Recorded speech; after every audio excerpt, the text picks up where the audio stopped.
Hope you're all still awake. Late Night Mega here. And we went from 8 Robot Masters to 16 Robot Masters. No, that's not what actually happened. I changed the background because I kind of forgot to be doing that. But, so there's 4 background options, and this is the 3rd one. Like, the other 3 are really cool. Look at this. We got all 8 Robot Masters here. That's cool. But why would you have stage select as the border? Like, it's like, what were they thinking? Well, we're going to Turbo Man. This is the stage we have to go to before going to 2 of the other stages in order to minimize backtracking. And we have, does not look like standard operating equipment there. Thunderbolt is the best way to deal with that because 4 shots and it goes down. Otherwise, it just likes to take forever and not die. Thunderbolt is really strong. We need to use more Junk Shield in my life. Junk Shield is a really good shield weapon, and I like it. Use more of it, we just got it. I like it. It's a good weapon. It's got quite nice durability, like great damage output for a barrier weapon. I do like the aesthetics of this stage. I like the music as well. I do not like this tire mechanic coming up because the physics with it get a bit wonky at times. It's like, hey, you cannot avoid me punching you in the face. Is not how this channel rolls. Yeah, so see, it will bounce you back, it will push you back. There's a very specific point you have to jump. Ah, that didn't work. Alright, so we're going to have to do this again. Not what I meant to do. I wanted to check my lives. Okay, we're doing fine on lives.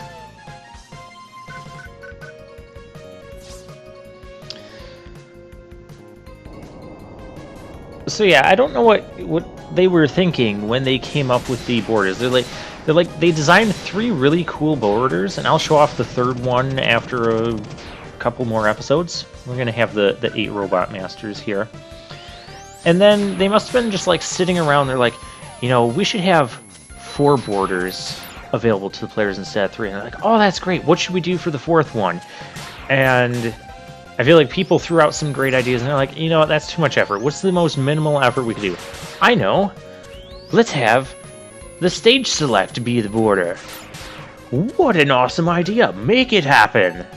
Yay, we added so much content with it. No. Probably something like that. Now, you can make this without using Rush.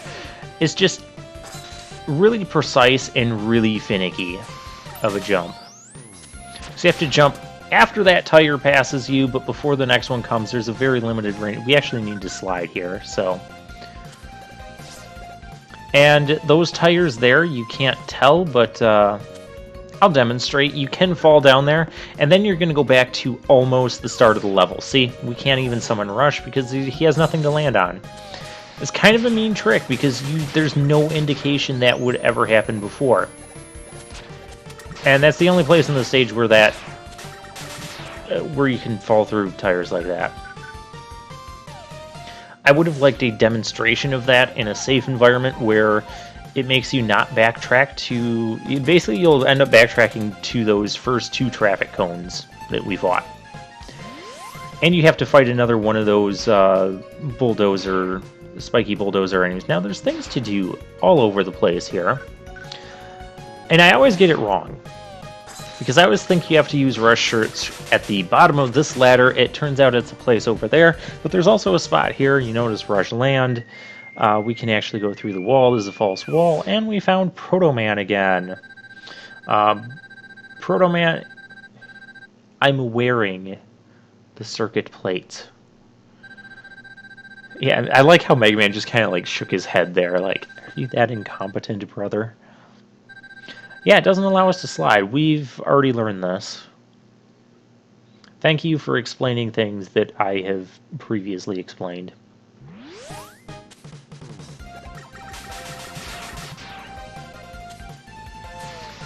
And so I think it's actually here we need to dig with Rush Search. You wouldn't think so. I always think that's not the case because you have the health over here. Like, you already have an incentive to come over here. And I always think it's a platform where you don't really have an incentive. But yeah, you want to dig up on one of these traffic lights.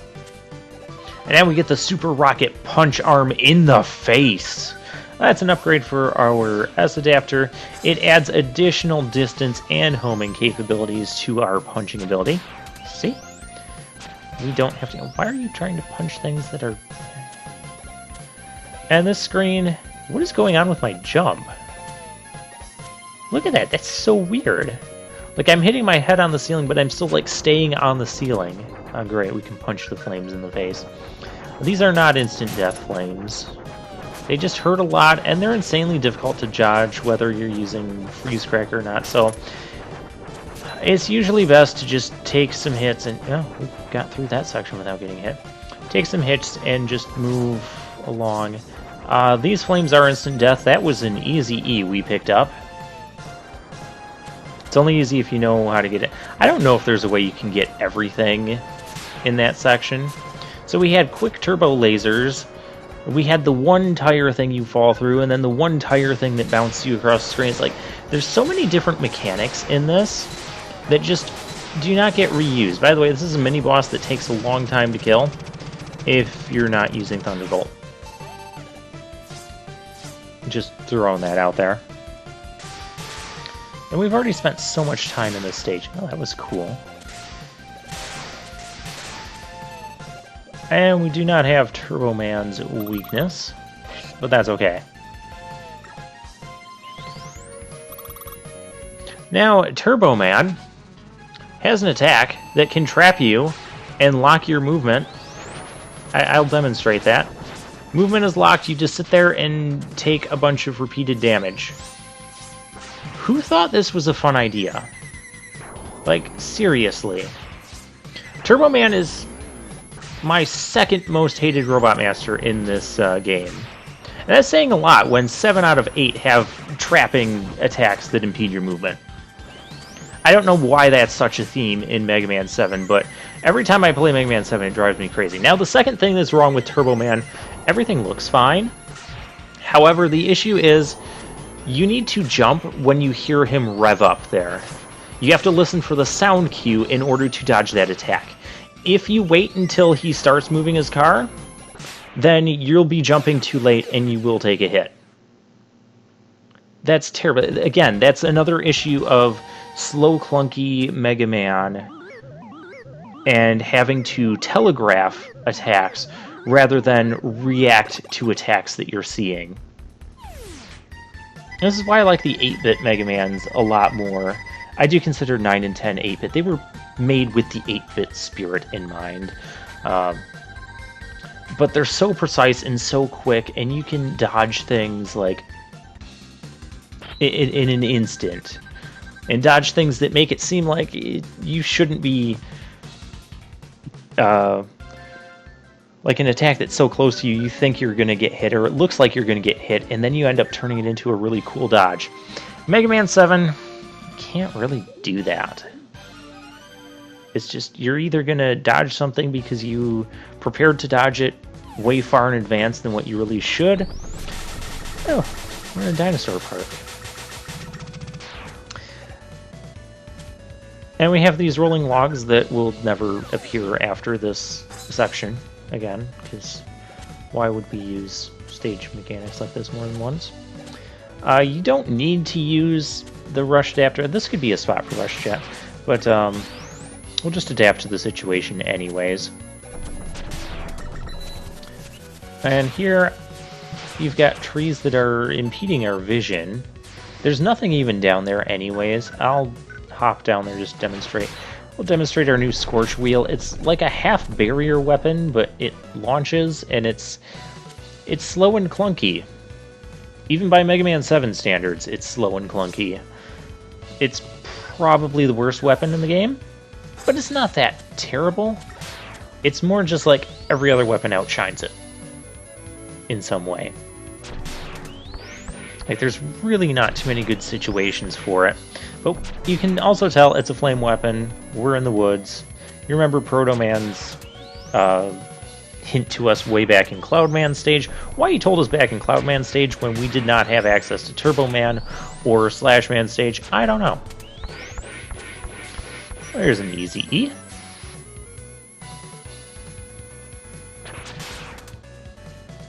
And just to demonstrate if we had kept riding the dinosaur. That section reminds me of like the grasshopper section from Mega Man 4's Bright Man stage. Oh, fine. If you're not going to open your shield and just stand there like a goofball, we're going to... Oh boy. I do like this mini-boss fight. It's kind of cool. He drops in and he starts chasing you. I love his little tiny hands there. It is so cute. We should probably try to kill him. Okay, I did not realize Junk Shield was going to kill him that quickly. Despite what it looked like there, that mini-boss actually has a ton of health, and usually it takes me, like, forever in a day to kill him. We have some bees and some trees we can light on fire. Obviously, one of these is going to get us something. We're going to light them all on fire. Burn the forest down. I also love the look of the snakes after they've been burned. It's silly. It's goofy. It's one of the highlights of Mega Man 7 for me. And you can see there's a ladder there. I don't believe you can grab that ladder if you don't burn things down. And there's Beat. We could already buy Beat whistles, but what this is going to do, we have to use a charge shot here, is it's going to fill us up with 4 Beat whistles. So if we drop into a bottomless pit, Beat will come, he will rescue us, he'll pull us out of the pit, and we'll get a few seconds to maneuver around before Beat drops us. So yeah, Beat works insanely differently than how he did in Mega Man 5 and 6. He's more like a rescue utility thing. We're actually never going to use him in this playthrough. There's... How many bottomless pits could I even fall into between now and the end of the game? I was insanely inefficient. Good thing this isn't Slash Man's weakness. Slash Man actually has 2 weaknesses. We'll demonstrate both of them. Scorch Wheel is one, and the other is Freeze Cracker, which is also both weaknesses for Burst Man. Go figure. But Scorch Wheel is not really good to use. And here we have...